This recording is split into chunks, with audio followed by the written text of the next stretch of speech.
a depressed and disarrayed state. He is now resolute. He is now ready. He is now fortified to meet what must come to pass. And they are going to be very troubling things indeed, and very trying things indeed. But we see a man who has overcome his humanity yet again and is in charge, and his spirit is ready for what must come. And so we ended last week in verse 42 with his statement to them, "Arise, and let us be going. Behold, one who betrays me is at hand." But we see a man who's ready for it. And so let's start with verse 43 this morning, and let's read down through verse 52 in Mark chapter 14. "And immediately while he was still speaking, Judas, one of the 12, came up accompanied by a multitude with swords and clubs from the chief priests and the scribes and the elders. And he who was betraying him had given them a signal, saying, 'Whomever I shall kiss, he is the one. Seize him and lead him away under guard.' And after coming, he immediately went to him, saying, 'Rabbi,' and kissed him. And they laid hands on him and seized him. But a certain one of those who stood by drew his sword and struck the slave of the high priest and cut off his ear. And Jesus answered and said to them, 'Have you come out with swords and clubs to arrest me, as against a robber? Every day I was with you in the temple, teaching, and you did not seize me. But this has happened that the Scriptures might be fulfilled.'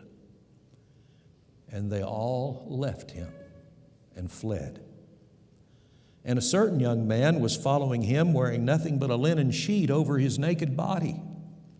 And they seized him, but he left the linen sheet behind and escaped naked."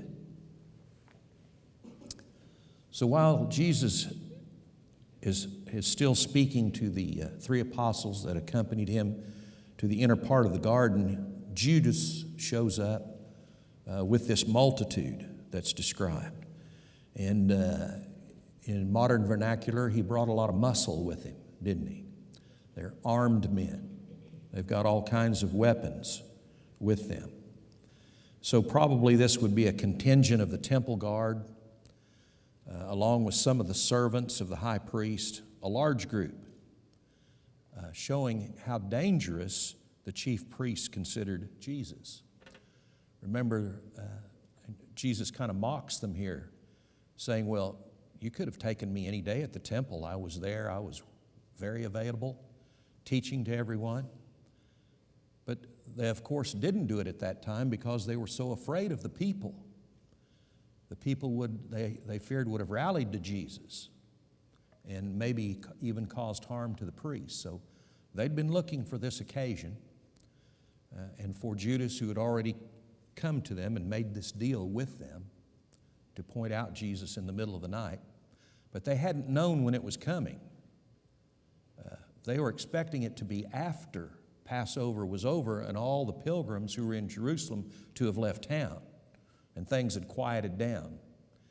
And so they've had to very hastily put this together, this group of armed men, and it's kind of a disorganized thing because they've had to put it together so fast. The prearranged signal that Judas had come up with was, of course, a kiss to direct the soldiers to Jesus, whom they were immediately to seize and bring before the chief priests. What we're seeing here is the single most vile and traitorous act of betrayal ever done in the history of man. Judas greets Jesus as rabbi and kisses him to point out in betrayal. And so by the authority of the high priest, Jesus is arrested. We're going to be looking at some of the other accounts of this to get a better understanding of some of these things this morning. The first one I'd like for you to look at is John chapter 18.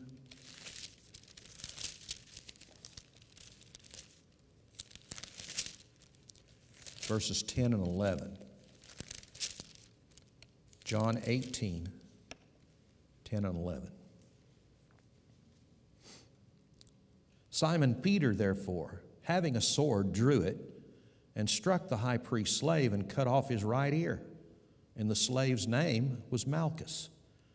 Jesus therefore said to Peter, "Put the sword into the sheath. The cup which the Father has given me, shall I not drink it?" And so we find in particular where Mark just says one of the disciples cut off the slave's ear. John tells us specifically that it is Peter. And we see that Peter and some of the other disciples had brought swords with them. Another account I would point you to is Luke chapter 22. And this one we'll be going back to a few times during the lesson, so if you want to keep your place in Luke 22 also. We're starting in verse 49. And when those who were around him saw what was going to happen, they say, "Lord, shall we strike with the sword?" And a certain one of them struck the slave of the high priest and cut off his right ear. But Jesus answered and said, "Stop, no more of this." And he touched his ear and healed him. So Luke tells us about the fact that Jesus healed the man's ear. And so we see it wasn't just Peter that was carrying a sword. Do you think the disciples commonly carried weapons? Was that ordinary for them to do? What do you think? I don't get the idea from the almost 3 years of ministry that we've seen here that it was common for the disciples to carry swords. I don't think they did that, but here we see them armed. So does it seem that they had some idea that there was going to be trouble? Had they got something out of Jesus' attitude? And we've talked many times about the fact they still don't get any about what the kingdom is all about. They still think it's going to be an earthly kingdom. Mike?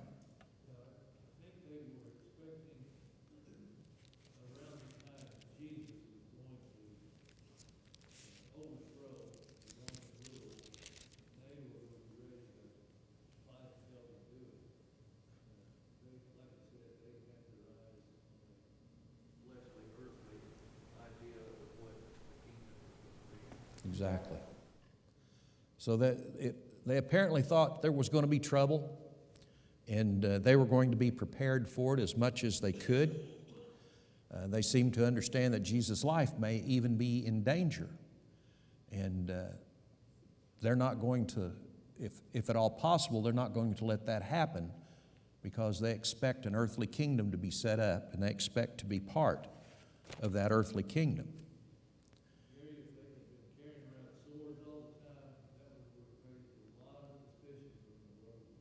Yes. I don't think a Jew carrying around a sword in a sheath in the middle of Jerusalem was going to be tolerated by the Romans. I agree. And so this was not something common for them to do. Staying there in Luke chapter 22, let's look at verse 52. And Jesus said to the chief priests and officers of the temple and elders who had come against him, "Have you come out with swords and clubs as against a robber?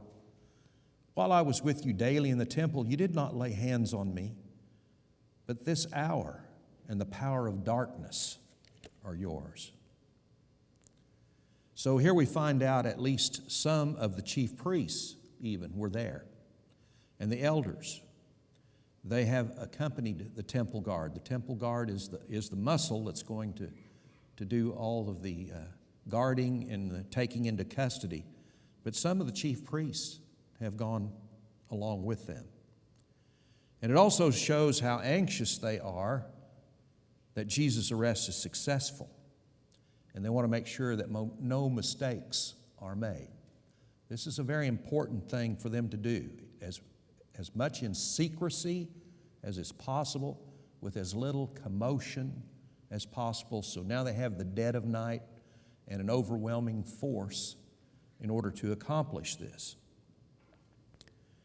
And so those words of Mark, that Mark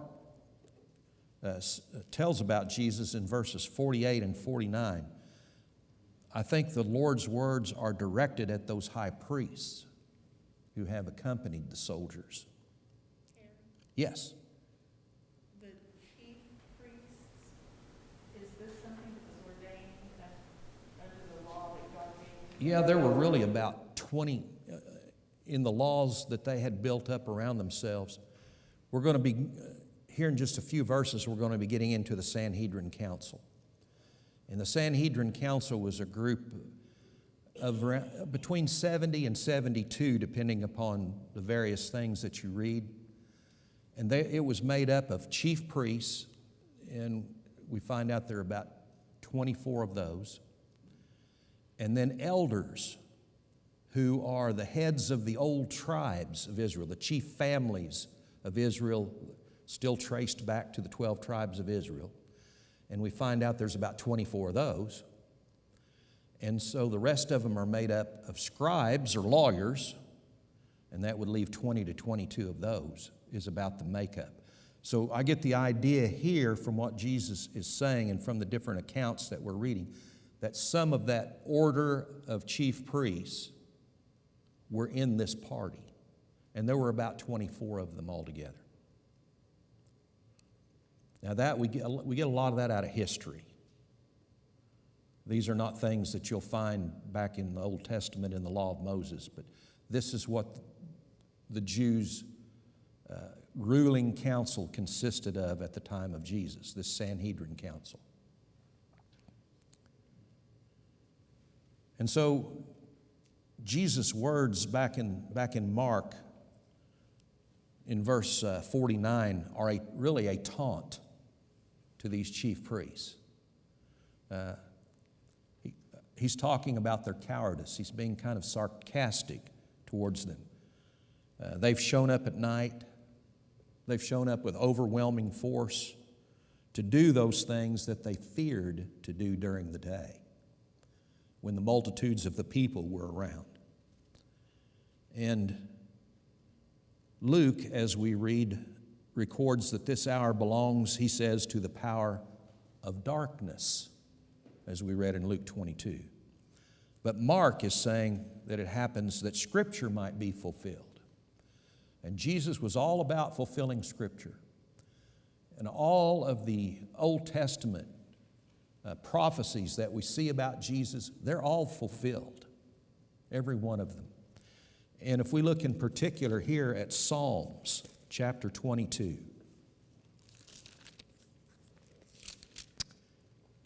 and look at verse 16, Psalms 22 and 16. A psalm of David, but David often is personified. He personifies Jesus and the things that underwent Jesus. We can see here in this passage very clearly that David's not talking about himself. He's prophesying about Jesus. And in verse 16 he says, "For dogs have surrounded me. A band of evildoers has encompassed me. They pierced my hands and my feet. I can count all my bones. They look, they stare at me. They divide my garments among them, and for my clothing they cast lots." So Jesus is fulfilling the beginning of that prophecy back in the Psalms. They've surrounded him, they've encompassed him.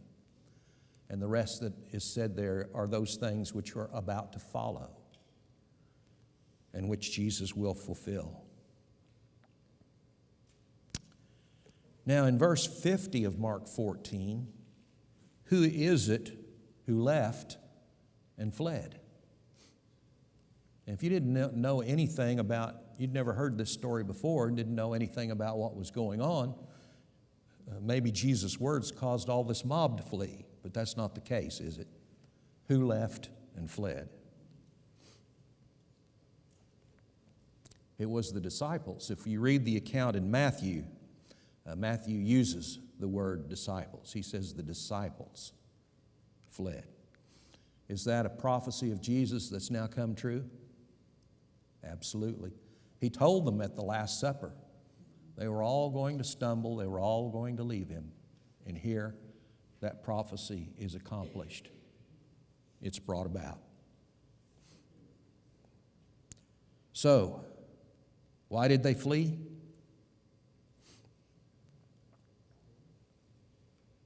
Well, if we put all of those accounts together, it's clear that Jesus is telling them he has no intention of resisting. They've been ready for it. They brought swords. They were ready to fight, but Jesus has made it clear that there's not going to be any resistance by either natural or spiritual means. He's going to let himself be taken.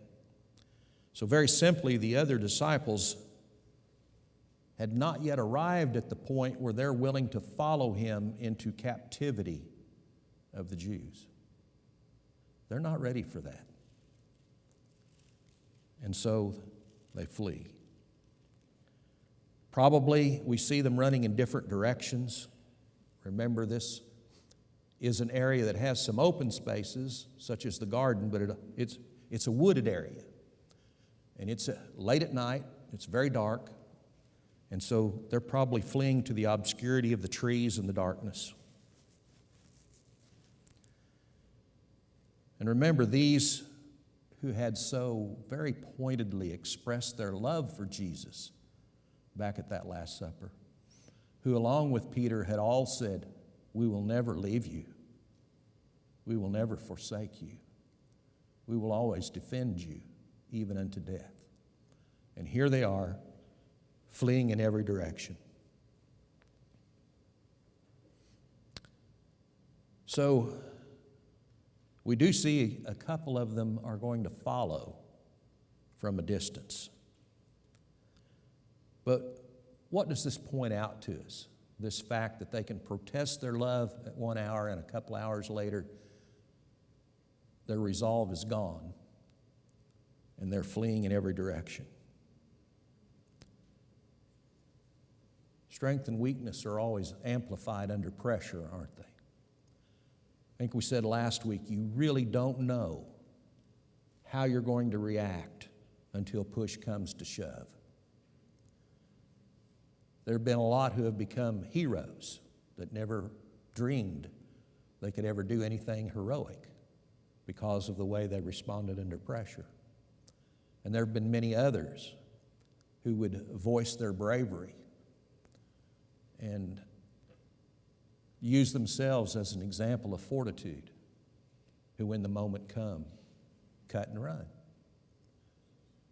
And I don't know that anyone really knows which one they are until that moment comes.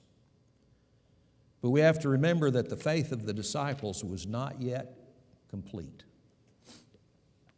Through all of this ordeal, and after Jesus is crucified, we see them sitting as a completely defeated, despondent, depressed group of men, wondering, what has happened? The man who was going to lead us to a new kingdom and kicking out the Romans is gone. And we don't know what to do, and we're in complete despair. Now, these last two verses in this first section are kind of strange, aren't they? Verses 50. Does anybody have any questions before we look at those briefly? Any comments? Mike?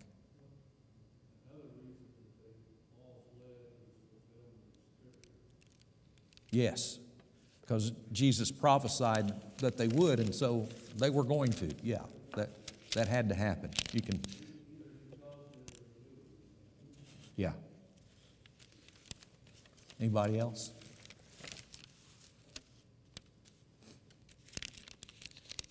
Okay, we have these two verses thrown in at the end of this paragraph that are very strange. A certain young man, we see, following with nothing but a linen sheet. And he's naked underneath. And Mark is the only one who tells us about this young man. He doesn't appear in Matthew, Luke, or John. And does it seem that important in the overall account of what's going on? It's just kind of strange, isn't it? For that reason, there have been many people who have conjectured about who this young man might be. You know who a lot of people think it is?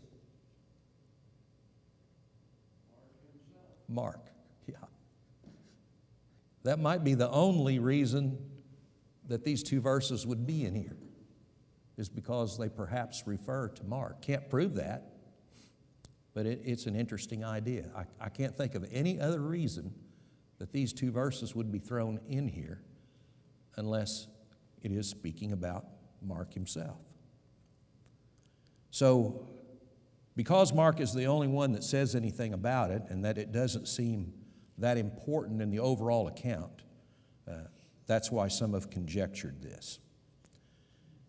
And this incident is not, of course, didn't happen in the Garden of Gethsemane. Remember, in order to take Jesus back to the high priest, they've got to come back down off the Mount of Olives and go back into the city and cross over to where the high priest residence is. And so they're back into town when this account happens. And remember, there's quite a group. They're trying to keep it quiet. They really don't want the city to be aroused by it. They don't want people to know. But I'm sure they're making some amount of noise with all this many soldiers marching along. And so as they have escorted Jesus back into the city proper, this residential area, this commotion would probably at least have aroused some from their sleep, some who are especially light sleepers perhaps. Now, I'm guessing at the time it's probably between midnight and 1 a.m. by this time. Because remember, they've finished the Passover. They've gone to the garden. Jesus prayed for about 3 hours, and all that has gone on. They've marched back into the city. I'm going to say between about midnight and 1 a.m. So here's a young man, perhaps Mark. He's been awakened, and he simply wrapped a sheet around himself and gone out to see what he can see, to see what's going on. Now, remembering the priests, that they don't want any witnesses to what they're doing, so what do they try to do to him? It says they try to seize him. They're going to take him along with them, so there are no witnesses that can report about him. They don't want any witnesses. But so he seems to have been noticed as following them. They grab at him to arrest him. He lets go of the sheet, and he runs away naked. And so I think that's the only reason those two verses in here, I kind of agree that it's probably Mark.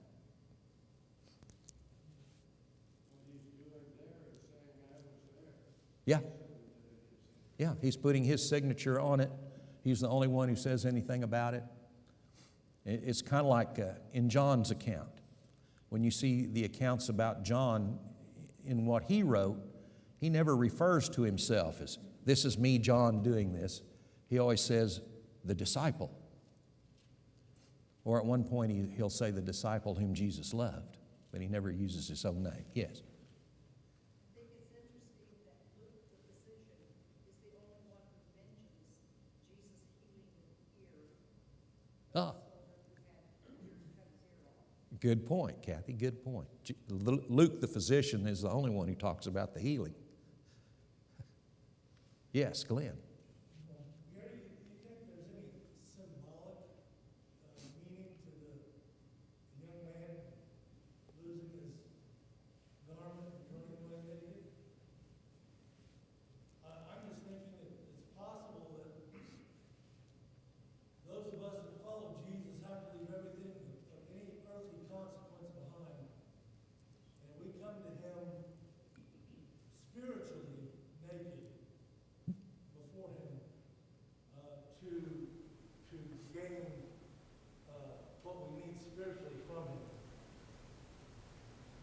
All right. I hadn't gone that deeply into it, but perhaps so, Glenn. Perhaps so. Word for this law is used 4 times in the gospel. It's always in reference to a burial plot. Another interesting piece of information. Another thought about why was Malchus's name brought in? I think he had become a disciple, and they said, if you want to know for sure, go talk to Malchus. Okay. Y'all have some good insights into some of this. That's very good.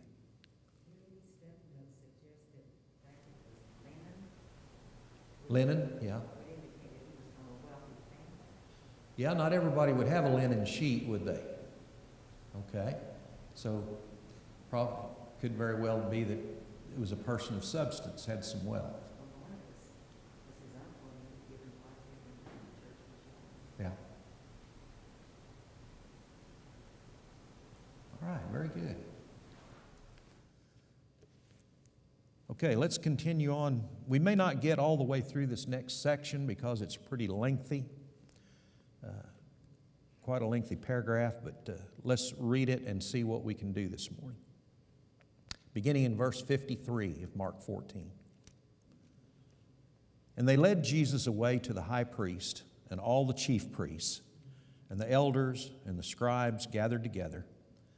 And Peter had followed him at a distance, right into the courtyard of the high priest. And he was sitting with the officers and warming himself at the fire. Now the chief priests and the whole council kept trying to obtain testimony against Jesus to put him to death. And they were not finding any. For many were giving false testimony against him, and yet their testimony was not consistent. And some stood up and began to give false testimony against him, saying, "We heard him say, 'I will destroy this temple made with hands, and in 3 days I will build another made without hands.' And not even in this respect was their testimony consistent. And the high priest stood up and came forward and questioned Jesus, saying, 'Do you make no answer? What is it that these men are testifying against you?' But he kept silent and made no answer. Again, the high priest was questioning him and saying to him, 'Are you the Christ, the Son of the Blessed One?' And Jesus said, 'I am. And you shall see the Son of Man sitting at the right hand of power and coming with the clouds of heaven.' And tearing his clothes, the high priest said, 'What further need do we have of witnesses? You've heard the blasphemy. How does it seem to you?' And they all condemned him to be deserving of death. And some began to spit at him and to blindfold him and to beat him with their fists and to say to him, 'Prophesy.' And the officers received him with slaps in the face.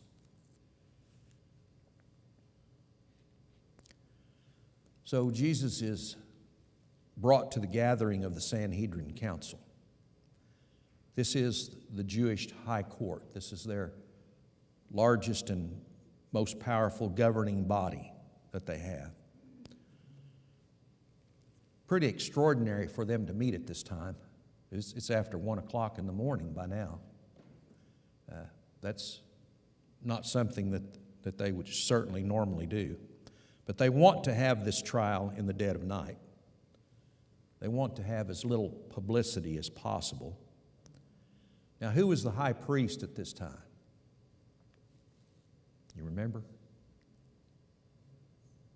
A man named Caiaphas. He's the high priest. And he would be the one who is presiding over these proceedings. Again, this is the highest tribunal among the Jews. The Romans allowed them to have this court. They allowed them to try cases. They allowed them to pass sentences. But one thing they could not do was what? Pass a sentence of death. They could not, without the Roman authority, sentence anybody to death. But they tried all cases of heresy that pertained to the Jewish religion. The Romans still freely let them do this. If it was a matter of Jewish religious problems, let the Sanhedrin take care of it. The Roman governor didn't want to have anything to do with that. So the Romans permitted them to try and decide guilt or innocence in these cases. But they could not inflict that punishment of death without the sanction of the Roman governor. So what is this council then trying to do? They've got to try to figure out some charge that they can levy against him, that they can take to the Romans, and let the Romans pass judgment upon his death. They've got to have that for this whole thing to end up successfully in their favor. Here we also find out that Peter wasn't alone as the only one following Jesus. If we turn back to the Gospel of John, chapter 18, and verse 15. And Simon Peter was following Jesus, and so was another disciple. Now that disciple was known to the high priest and entered with Jesus into the court of the high priest. But Peter was standing at the door outside. So the other disciple, who was known to the high priest, went out and spoke to the doorkeeper and brought in Peter. So this other disciple has a little pull with the Jewish authorities. He's known to the high priest. Now most everyone concludes that this is John. This is the way that John speaks of himself in his own gospel. He calls himself the other disciple or the beloved disciple or something to that effect. So he's also the only one who tells us this, that Peter couldn't have gotten in without this other disciple, who was actually the one that had a little political pull. So Peter, with I think John, but it could be someone else acquainted with the high priest, is able to get close to the proceedings. Luke, back in that chapter 22, in verse 25, tells us that they made this fire that they're all going to gather around together in the middle of the courtyard. It's in the midst of that courtyard. Probably that's going to be a good place for us to stop for today, is there at the end of verse 54. So we will take up with verse 55 next week. Does anybody have any last comments or anything they wanted to say?